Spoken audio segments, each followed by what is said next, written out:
안녕하십니까, 김정일입니다. 오늘은 디스크레판시에 대해서 살펴보도록 하겠습니다.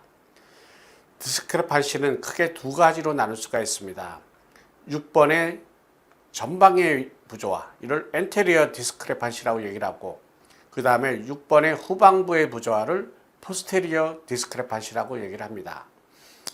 그래서 우리가 교정에 있어서는 특히 전방부의 부조화에 대해서 여태까지 우리는 주로 치료를 하고 그 다음에 분석을 하고 했습니다.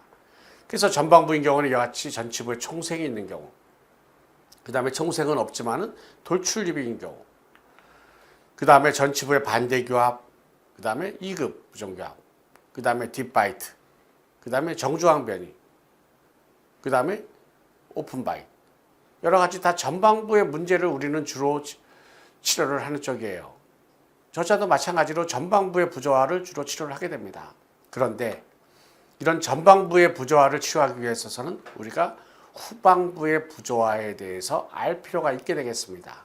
후방부의 부조화는 6번 후방부 쪽이에요. 그래서 이와 같이 제3대 구치가 맹출하면서 이와 같이 매복이 될 수도 있고, 또한 그 전에 이와 같이 매복된 양상, 위치가 틀려지는 걸 볼 수가 있게 되겠죠.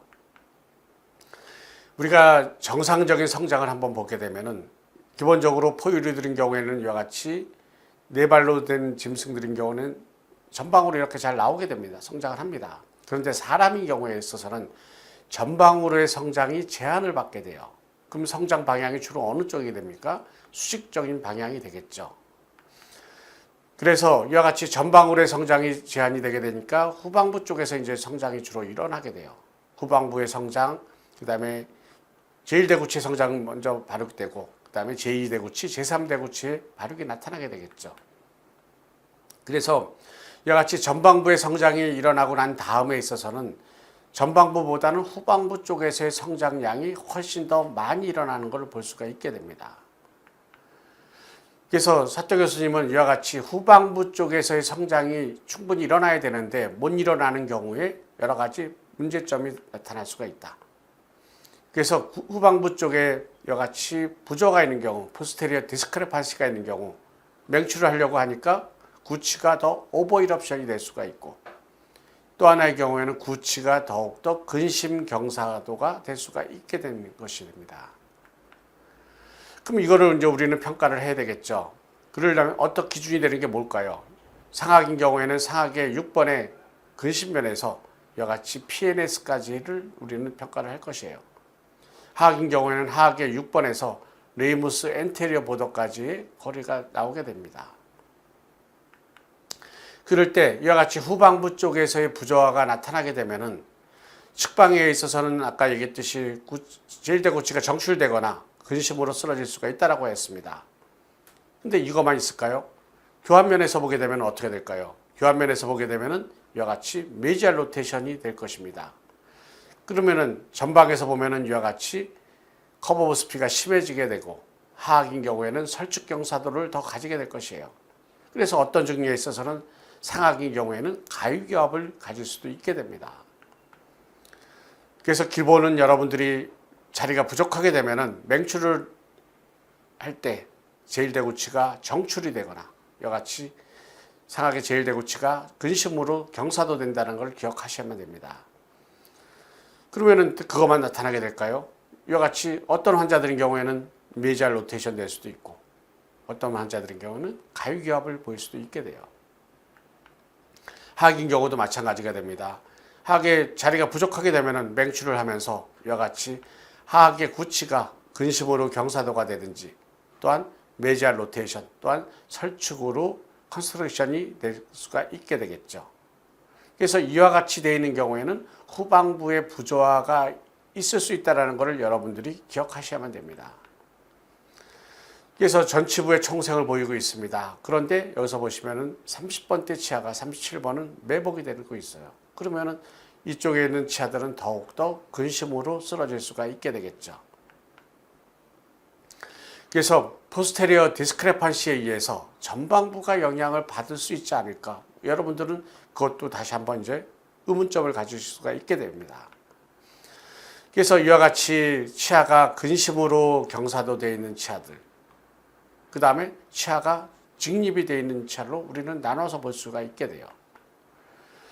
그런데 영구치들의 이와 같이 근원심 경사도가 이제 상당히 중요하게 되겠죠.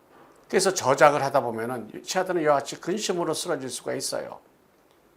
그래서 이를 anterior component of force라고 하게 됩니다. 그래서 anterior component of force는 일생 동안에 치아들은 이와 같이 근심으로 쓰러지려고 하는 경향이 있다. 그래서 이것은 사람들마다 차이가 있겠죠. 그래서 치아의 형태, 치아의 근원심 경사도, 그 다음에 오클루잘 포스, 그 다음 머스큘러 포스, 트랜스셉탈 파이버 등 다양한 요인들에 의해서 이와 같이 치아가 근심으로 쓰러지려고 하는 경향은 차이가 날 수가 있게 됩니다. 그러면은 이와 같이 치아가 근심으로 쓰러지려고 하는 것은 무엇에 주로 영향을 받을까요? 치아가 경사도, 그 다음에 교합평면의 경사도와도 밀접하게 연관을 받게 됩니다. 크레스트 로우 앵글과 크레스트 하이 앵글입니다. 그러면은 크레스트 로우 앵글인 경우에는 맨디블라 프렌 앵글이 평탄하겠죠. 그럼 하악의 구치는 여기서 이와 같이 맹출하게 될 것이에요. 크레스트 하이 앵글인 경우에는 하악의 치아들이 이와 같이 근심 경사도가 더욱더 심해질 수가 있게 됩니다. 그러면은 이와 같이 근심 경사도 되는 것과 하악의 전치에도 영향을 미칠 수가 있게 됩니다. 그래서 오클루잘 플랜을 평가하기 전에는 인터몰라 앵글, 인사이젤 앵글을 주로 평가를 많이 했어요. 그런데 오클루잘 플랜, 특히 구치부의 인터몰라 앵글과 그 다음에 POP를 여러분들이 주의 깊게 보시면서 구치부의 경사도가 근심으로 경사도가 되어 있냐 안 되어 있냐를 여러분들이 평가할 필요가 있게 됩니다.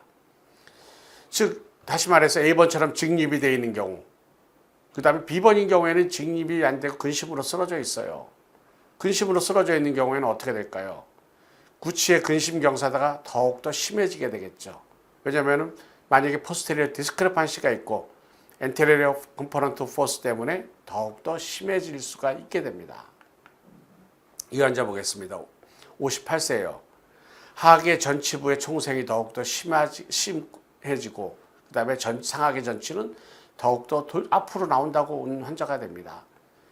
이런 경우에 이 상태가 그대로 유지가 될까요? 아니면 더욱더 심해지게 될까요? 더욱더 심해지게 될 것입니다. 왜냐하면 잇몸도 더 안 좋게 되고 그 다음에 치아들은 더욱더 근심으로 쓰러지게 되면서 이와 같이 총생은 더 심해지게 되고 상악 전치의 돌출 또한 더욱더 악화가 될 것입니다. 이 경우에는 우리가 이와 같이 유치가 미리 빠지게 된 경우, 특히 하악의 제2 유구치가 미리 빠진 경우에 어떻게 될까요? 하악의 제1대구치가 전방으로 이동이 되겠죠. 그럴 때 그는 이와 같이 구치부 쪽의 공간이 부족하게 되면은 제1대구치가 근심으로 이동이 될 가능성이 많다. 그래서 제1대구치가 이와 같이 근심으로 이동이 되는 경우는 생리적인 경우보다는 병적인 소견을 보일 가능성이 많고, 이는 특히 포스테리어 디스크레판시에 의해서 강하게 영향을 받는다고 하였습니다. 그럴 때 교합은 또한 중요한 요소가 되겠죠. 왜냐하면 치아가 이와 같이 근심으로 쓰러지게 되면 트랜스셉탈 파이버에 의해서 근심으로 경사도가 될 것입니다. 그런데 우측의 슬라이드를 보게 되면 그래도 1급의 상태를 보일 수가 있어요. 근심으로 경사도가 되면서 어떤 환자들인 경우에는 상악의 치아들도 같이 근심으로 경사도가 돼서 1급의 상태를 만들어줄 수가 있게 됩니다. 그런데 이와 같이 치아가 직립된 것에 비해서는 이와 같이 치아가 상실이 되거나 치아가 이와 같이 치아에 좋지 않은 영향을 미칠 가능성이 많이 있게 됩니다. 여기서도 보시면 좌측의 치아가 하악의 좌측 구치들이 근심으로 쓰러진 걸 볼 수가 있어요. 그러면서 상악의 구치는 이와 같이 근심으로 쓰러져서 1급의 상태를 유지를 하게 되겠죠. 그런데 이와 같이 견치 관계는 풀 크레스 2를 보이게 됩니다. 물론 하악의 33번 자체가 후방으로 갈 수도 있고 하악골 자체도 후방으로 이동을 할 수도 있게 되는 것이 됩니다. 이 환자는 상악의 제1소고치, 하악의 제2소고치를 발치한 증례입니다. 치료가 끝났습니다. 교합은 양호한 상태를 보이게 돼요. 그런데 3년이 지나고 나서 이와 같이 하악의 구치들은 상악의 구치들은 더욱더 근심으로 경사도되는 걸 볼 수가 있게 됩니다. 특히 우측이 더욱더 심한 걸 볼 수가 있어요. 이 환자인 경우 보면은 발치 공간을 메꾸고 났으면 공간이 이와 같이 앞으로 쓰러질 수가 있습니다.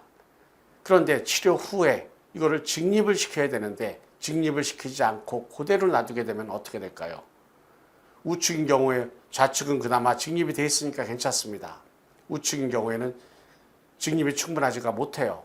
그러면은 하악의 우측 치아들이 더욱더 근심으로 경사도될 가능성이 많이 있게 되는 것이 됩니다. 그래서 우리는 전방부 디스크레판시, 부조화를 주로 치료를 합니다. 그런데 이런 전방부 디스크레판시는 구치부의 부조화에 영향을 받고 있다는 것을 여러분들이 기억하셔야만 됩니다. 그래서 구치부의 디스크레판시는 이와 같이 6번, 7번, 8번의 이 후방부의 상태가 어떤지를 여러분들이 반드시 평가를 하셔야만 되겠습니다. 경청해 주셔서 감사합니다.